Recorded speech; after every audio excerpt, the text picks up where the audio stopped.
Quelqu'un avait une question? Moi, j'avais une question pour vous deux. Quand vous êtes fait baptiser, après que vous êtes fait baptiser, est-ce qu'il y a des relations que vous avez dû vous séparer? Amitié, familiaux, etc., etc. J'aimerais savoir, en fait. Oui, c'est une très belle question.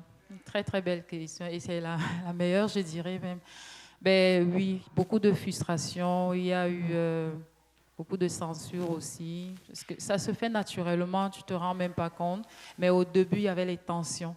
Parce que c'est comme quand on vient de découvrir une saveur, on vient de découvrir une certaine richesse, on a envie de partager avec tout le monde. Puis comme je venais de découvrir le livre des Actes et puis le baptême au nom de Jésus, je voulais tellement partager avec les autres. Comme on parle de sauver, on veut que tout le monde soit sauvé. Mais au départ, c'était d'abord partager ça. Et le retour était vraiment difficile parce que les autres ne prenaient pas tel quel. J'étais un peu surprise, mais après j'ai compris. Et ça a commencé même dans ma famille nucléaire. Donc ça a commencé dans ma famille où il y a eu beaucoup de frustration, des séparations même, alors qu'on était dans le même pays, mais tu pouvais ressentir la colère, la haine. C'était violent, c'était vraiment violent. Et puis, je reconnais qu'au début, quand on a... Ben, là, c'était avec mon papa. J'ai essayé de le mettre même au défi. Ben, je lui ai dit, mais papa, écoute, puisque mon père, lui, m'a fait comprendre que le baptême au nom de Jésus, il est réel, parce que lui, il dit quand il était tout petit, son arrière-grand-père, à l'église catholique même, il dit qu'au départ, on baptisait au nom de Jésus, mais après, ça a changé. Mais je comprenais donc pas pourquoi il pouvait dire ça. Et puis quand je venais avec acte, je venais partager, mais c'était pas ça. Puis je leur ai dit, mais on va lire ensemble la Bible, puis on va voir qui a été baptisé au nom du Père, du Fils et du Saint-Esprit. Je pense que même avec mon église dans laquelle j'étais, je pense que ça, le déclic, ça a suscité vraiment beaucoup de tensions, beaucoup de tensions. C'était vraiment pas évident. Et puis maintenant, les camarades, les amis, les anciens collègues et autres qu'on a laissés, il n'y avait même pas assez de temps parce que chaque fois qu'on veut te joindre, on n'a déjà pas les mêmes horaires. Et puis quand il veut te joindre, tu es toujours un peu prise par les programmes. Et puis la famille, ça devenait un peu choquant.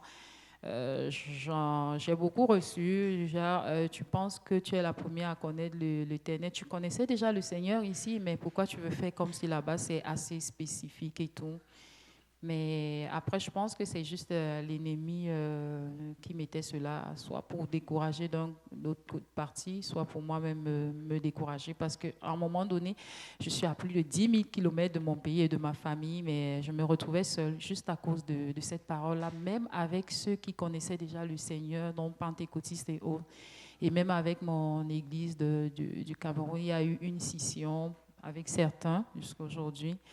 Mais j'ai été surprise de savoir qu'il y a deux déjà de cette congrégation-là qui se sont fait baptiser au nom de Jésus. Donc, c'est vrai, il y a eu beaucoup de tensions. C'est pas... Et je pense même que déjà, moi, je n'avais pas beaucoup d'amis. J'avais pas d'amis. J'avais des collègues ou des sœurs, la famille. Donc, ça a été difficile beaucoup plus au sein de la famille. Et quand je dis la famille, la famille élargie, donc même avec mes cousins, mes cousines, parce que celles avec lesquelles je m'entendais, je voulais partager, je voulais qu'elles se baptisent au nom de Jésus. Mais je suis encore, il y a certaines qui sont encore froides, on essaye d'échanger, de parler, mais elles ne comprennent pas encore. Mais je prie toujours le Seigneur qu'il puisse transformer les choses, parce qu'il est le seul qui transforme, qui restaure. Puis moi aussi, j'ai essayé d'être un peu, comme je disais, plus patiente, laisser faire. Mais quand on a dans la vérité, on a découvert quelque chose, on veut vraiment que les autres aussi, on a cette soif-là. Puis on se dit, le temps, il passe, le temps, il ne nous appartient pas. On a peur, on a tellement peur. Moi, c'est ce qui m'animait beaucoup plus, la peur là et tout. Mais on continue toujours le combat, on ne lâche pas. Et pour les relations de collègues et autres, j'ai presque vraiment quelques rares, vraiment presque tout perdu, en fait, entre guillemets. On n'échange plus vraiment beaucoup.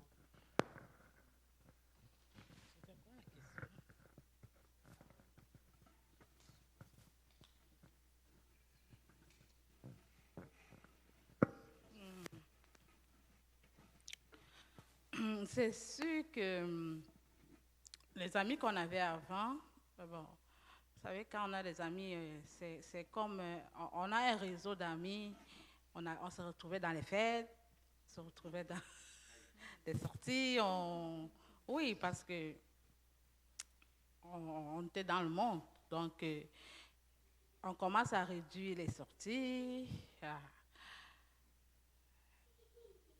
et même si on se voit, on commence à dire, bon, la bière, je ne touche plus, je réduis, ils sont comme moi.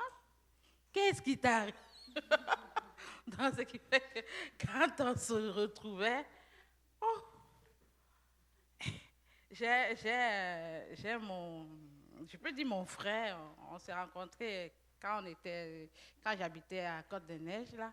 Donc, ses enfants sont nés devant moi, on a grandi, il s'est marié devant moi, tout ça. Mais quand je vais chez lui, il prend un verre, il met quelques gouttes comme ça. Mais même ce petit goutte, même ça, si tu goûtes ça, qu'est-ce que ça va faire? Il dit, je ne bois plus. Je ne bois plus. Et puis, ça fait que quand on se retrouve, il y a toujours ça. Pourquoi tu ne bois plus? Pourquoi? Il dit, mais moi, je suis chrétien, je ne suis plus catholique, je suis né de nouveau. Chez nous, on ne boit pas. Et à chaque fois, il faut toujours que tu t'expliques. Et quand tu viens alors leur parler de la parole, on rejette. Donc, ce qui fait qu'on se voit de moins en moins. Je ne peux pas dire qu'on ne se voit pas, mais on se voit de moins en moins. Je sélectionne les circonstances. Comme récemment, c'était l'été passé, il a fait baptiser ses trois enfants. J'étais allée, mais certaines occasions que je vois que ça ne vaut pas la peine, c'est juste se rencontrer, boire la bière et tout ça. Bon, j'évite. Je décline l'invitation. Donc, on est rendu à un niveau où on sélectionne les amis. On sélectionne les amis. Tel ami, avec lui, je vais m'exposer à telle chose. Vaut mieux ne pas aller. Et même au travail, là, il y a des sorties de 5 à 7. L'été passé, on a fait une sortie de 5 à 7. Mais on va, on mange, on pense que ça se limite là, mais il y a le karaoké, il faut aller chanter. Mais je dis non, moi je suis chrétienne, je ne peux pas chanter pour l'église et aller chanter pour le karaoké, les chansons du monde. Donc, ce qui fait que toujours à quelque part, on a. Quand j'arrive, on sait à manger. Je demande, mais est-ce que vous avez des jus? On est comme, des jus comment? Je dis, mais oui, est-ce qu'il y a du jus ici? Mais tu demandes du jus. Je dis, mais je ne bois pas d'alcool. Je vais manger, mais j'aimerais ça boire. Mais... Et le monsieur, il apporte tout un menu de boissons sucrées. Il y en avait. Mais tellement qu'ils sont habitués à boire juste l'alcool. Donc, parfois, je décline certaines invitations juste parce que je sens que je vais être exposée à des choses qui ne sont pas compatibles avec ma foi. Donc, ce qui fait qu'on a de moins en moins d'amis. Et même quand il faut sortir, je trie les types de sorties. On s'en va où? Qu'est-ce qu'on va faire? Tout ça. Donc, c'est plus comme avant. Mais... Amen. C'est un peu la consécration. Amen. Quand tu es consacré à l'œuvre de Dieu, il y a de ces choses, tu ne peux plus vraiment t'engager là-dedans. Amen. La fois dernière, j'ai eu un 5 à 7. On m'a appelé pour aller à Saint-Jérôme. J'étais là, j'ai prié, j'ai dit Seigneur, moi je ne veux pas. Non seulement c'est une distance. Et puis en plus, cette affaire-là, ils essaient qu'ils vont aller, tu vois, non? Donc ils ont insisté à ce que moi je donne ma position. Et la responsable m'a écrit, elle me dit, mais toi tu fais quoi? J'ai dit, si tu insistes, je vais partir, sinon, tu connais l'affaire là, moi-même je ne vais pas me rendre là-bas. Puis elle était là et puis, j'ai dû dire oui, puisque c'était la responsable quand même. J'ai dit, bon, ok, je vais être là. Finalement, elle est revenue et puis elle dit, non, si il y a un chiffre qui commence de midi à 20h. J'ai dit, je prends. Je veux travailler. J'aime le travail. J'ai dit, je vais rester chez moi à la maison. Allez-y. Ils ont dit, mais Michael, tu veux? J'ai dit, oui, j'aime travailler. Je ne vais pas là-bas. Donc, oui, pasteur Simpli, je voudrais revenir. Je pensais à quelque chose, à la question du frère Ludovic qui disait qu'est-ce qui a changé. Mais honnêtement, moi j'aimais beaucoup la danse. J'aimais les breaks, tout ce qu'on fait là, R&B. Tout ce que je vois souvent là, je suis juste en retrait. Je sais que j'ai fait tout ça, je composais même et je formais. Heureusement, à l'époque, il n'y avait pas. J'aimais juste la danse, mais je n'allais pas dans les parties d'études de jeunes parce que, comme je disais, ma mère était sévère. Nous, on appelait kermesse et autres, mais c'est moi qui montrais les chorégraphies aux autres jeunes et autres. Sauf que le déclic est mais même quand j'ai connu, j'ai été baptisée au nom de Père, Fils, Saint-Esprit, pentecôtiste, je continuais à former, à faire danser. Sauf qu'un jour, on me demande de créer une chorégraphie pour les enfants de la maternelle. Mon Dieu. Et c'était le chant d'une artiste musicienne qui chante vraiment beaucoup d'obscénités. Puis je trouvais bizarre comment on va faire danser les enfants de 2 ans à 5 ans. Puis moi-même, c'était comme un déclic. Là, j'ai dit non, je peux pas vraiment faire ça. Et j'ai commencé à proposer autre chose parce que je voyais le système un peu anglophone. Eux, ils sont un peu plus, ils sont un peu plus réservés. Et c'est vraiment la pédagogie, vraiment de l'école. Mais avec les francophones, c'est vraiment aux petits enfants comme ça, on va faire chanter, danser des danses vraiment exotique, mondaine là et autres. Donc c'était là le déclic. Donc je me retiens. Mais jusqu'à présent, c'est toujours une bagarre. Mais les musiques d'autres, même à l'église, je me retiens. Mais pour la danse, vraiment, c'est. Et quand je dis la danse, c'était vraiment dans la profondeur. Donc ma foi aujourd'hui m'a amené à commencer à savoir scinder, diminuer. C'est un peu ça. Amen. Merci. Amen. Oui, je pense que Je voulais juste ajouter ce que vous avez dit pour les amitiés coupées. J'en ai perdu beaucoup. Surtout moi aussi avec les breakdance, les amis, les filles. C'était grave. Et c'était tellement que ça me disait, mais pourquoi ils rejettent? Moi, j'ai trouvé la vérité. Mais la différence, c'est que j'avais vraiment soif de Dieu parce que je connais beaucoup de moments où Dieu m'a appelé, je pars au porte. Donc, j'étais comme, est-ce qu'ils ne comprennent pas ce que je vis? Mais ce que je veux apporter, c'est la situation que la sœur Bibiane a dit au travail. Écoutez, c'est très intimidant quand tu n'es pas habitué. Donc, ce n'est pas parce que je vous dis que je ne fais pas Halloween au travail ou que je ne prends pas d'alcool, je dis que non, je n'ai pas commencé comme ça. Au départ aussi, je paniquais quand on me disait ça. Parfois, je priais dans mon cœur, je dis, Seigneur, ouais, comment je vais faire? Et souvent, je vais fuir. Quand le travail finissait, je sais qu'il y a une activité, j'allais fuir et tout. Après, mais la différence, c'est que j'ai continué à faire l'étude avec Pasteur Kauzi. J'ai continué à aller à l'église. J'ai continué à faire les choses de l'église et ça a bâti ma foi. Moi, c'est pour ça que je crie et je pleure souvent à certains d'entre nous, à certains autres, que tu ne vas pas à l'église. Tu ne fais pas ce qu'on te dit faire. Tu ne fais pas des conférences. Et ça arrive, après tu te plains que non, c'est difficile. Ce sont ces choses qui bâtissent ta foi. Et à force de les faire, Dieu m'a appris à me tenir. Aujourd'hui, on me dit, tu viens. Non, non. Et même maintenant, c'est même moi qui vais au 5 à 7. Mais ils savent que je vais faire 15 minutes pour l'acte de présence, pour être sociable. Après, je m'en vais. Amen. Après, ils disent, mais pourquoi tu restes pas? Non, non, j'ai un truc à faire. Et pourquoi tu ne fais pas Halloween? Non, moi, je suis chrétien. Mais je le dis avec beaucoup d'amour, beaucoup de respect, au lieu de faire gna, gna, gna. Vous voyez un peu. Et je n'ai pas peur des conséquences. Mais avant, j'avais peur des conséquences. Mais aujourd'hui, Dieu a tellement augmenté ma foi que je sais que quoi qu'il arrive, Dieu va rattraper. Amen. Amen. Donc, c'est dans les petits détails que tu négliges que ta foi est bâtie. Amen. Et au fur et à mesure, ta réponse sera beaucoup plus spirituelle. Amen. Amen. Amen. Merci, Pasteur Yannick. Et ce qu'il dit est tellement vrai. Vous savez, au début, là, moi, je confondais tout. Et la vérité, c'est ça. Je confondais tout. Et on pouvait le sentir à l'église. Même mon langage, tout était comme... Mais à force, n'est-ce pas, de venir aux études bibliques, à force de venir à participer à presque tous les programmes, mes amitiés ont commencé à changer. Amen. Parce que le jour où je dois passer du temps avec quelqu'un et qu'on m'appelle à l'église, je préfère venir avec les amis de l'église. Amen. Donc ça fait que quand une relation n'est pas trop entretenue, qu'est-ce qu'elle fait?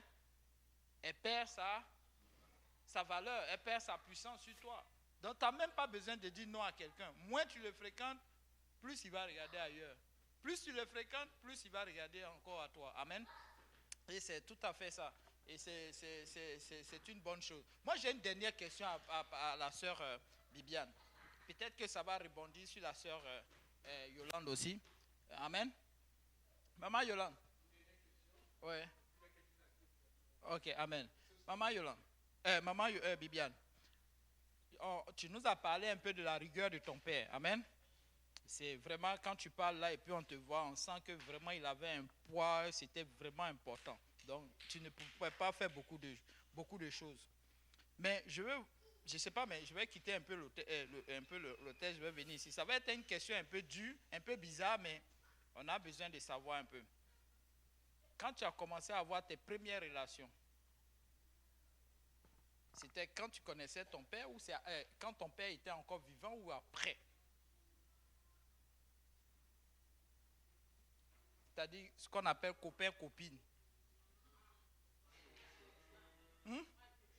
Le show. Ouais, bon. Oui.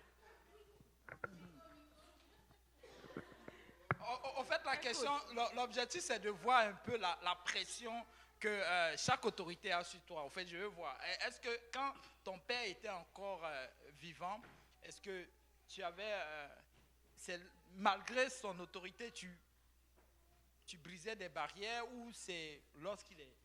Bon. Ben, on brisait des barrières. Amen. On brisait des barrières. Par exemple, les boom boom shows de 24, 27, 26, 27 premiers, 2 examens. les boom boom shows là. Ben, j'allais. Je m'arrangeais. Lui, c'est quelqu'un qui boit. Il buvait sa bière. Il boit sa bière, je le guette. Je sais que quand il va aller faire son pipi, je sors, je disparais. Je m'en vais aussi au boom boom show avec les amis et puis je reviens après. Mais quand tu reviens, il y a les conséquences. Oui. Quand tu reviens, il y a les conséquences. Soit il te fait bastonner. S'il est un peu gentil, il va te priver peut-être de l'argent des poches, l'argent des beignets. Est-ce que son attitude t'a aidé aujourd'hui dans ta vie? Oui. S'il n'avait pas été dur, là, je ne serais pas à ce niveau. J'ai des amis qui n'ont même pas pu compléter leurs études secondaires, qui n'ont pas poursuivi les études, juste comme ça parce qu'il y avait un laisser-aller. Oui, ça m'a aidé. Donc pour toi, entre l'autorité du Père et puis l'autorité de Jésus, qu'est-ce qui est plus dur? Qu'est-ce qui a été plus vraiment quelque chose de si significatif dans ta vie?